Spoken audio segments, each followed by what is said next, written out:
এখানে আমি ১০০ গ্রাম cream cheese নিয়ে নিয়েছি। এটা হোমমেড ক্রিম চিজ ছিল।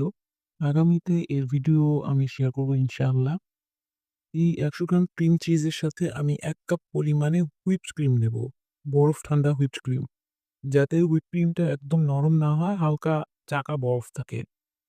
আর এই ক্রিমটা যেহেতু আমি আগের দিন বানিয়ে রেখেছিলাম, তাই একটু শক্ত হয়ে গেছে। আমি এখানে ১ টেবিল চামচ হুইপ ক্রিম দিয়ে একটু বিট করে নেব। তাহলে খেয়াল করবেন সুন্দর একটু নরম স্ট্রাকচার চলে আসবে। তখন আমি এর মধ্যে বাকি হুইপ ক্রিমটা দিয়ে দেব। ক্রিম চিজ এখন সফট হয়ে গেছে। এখন আমি এর মধ্যে ১ কাপ বরফ ঠান্ডা হুইপ ক্রিম দিয়ে দেব। এখন আমি এই ক্রিমটাকে আবার সুন্দর করে বিট করে নেব। ক্রিম বিট করার সময় অবশ্যই বিটারের স্পিড লোতে রাখতে হবে। আমি সবসময় বিটারের স্পিড ২ এ রেখে বিট করি। এতে ক্রিমটা খুব সুন্দরভাবে হয়। ১ মিনিট বিট করার পর আমি এতে ভ্যানিলা এসেন্স দিয়ে দেব ১ চা চামচ এবং আবারও ভালোভাবে বিট করে নেব।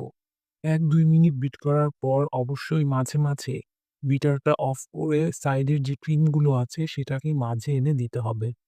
না হলে দেখা যাবে মাঝের ক্রিমগুলো বিট হয়ে যাবে এবং পাশের ক্রিমগুলো নরম থেকে যাবে। সেই ক্ষেত্রে ক্রিমটা নষ্ট হয়ে যাবে।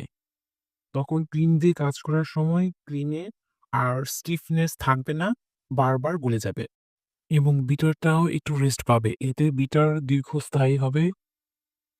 ৩-৪ মিনিট বিট করার পর ক্রিমটা এখন 80% হয়ে গেছে। আপনারা খেয়াল করবেন বিটারটা ওঠানোর পর যে চোখা, চোখা ভাবটা দেখা যাচ্ছে ওগুলো একটু নরম হয়ে গেছে। এখন এই ক্রিমটাকে আরেকটু বিট করলেই হবে। ১ মিনিট বিট করলেই হবে, এর বেশি না। বেশি বিট করলে তখন এই ক্রিমটা ওভারবিট হয়ে যাবে। তখন কেক ডেকোরেশন করলে কেকের মধ্যে ফিনিশিংটা ভালো আসবে না। বাবলস ক্রিয়েট হবে। আর ক্রিমটা সম্পূর্ণ হয়েছে কিনা বুঝবেন কিভাবে? এখানে যে ভাঁজগুলো দেখতে পাচ্ছেন, এরকম একটা ভাঁজ পড়বে এবং বিটার যখন বিট করবেন, তখন একটু ভারী মনে হবে। আপনার বিটারটা ঘোরাতে একটু কষ্ট মনে হবে। ক্রিমটা এখন সম্পূর্ণ হয়ে গেছে। এখন আমি এই ক্রিমগুলোকে পাইপিং ব্যাগে ভরে নেব এবং এটা যেহেতু হোয়াইট ভেলভেট কেক, সেক্ষেত্রে আমি কোনো কালার মিক্স করব না।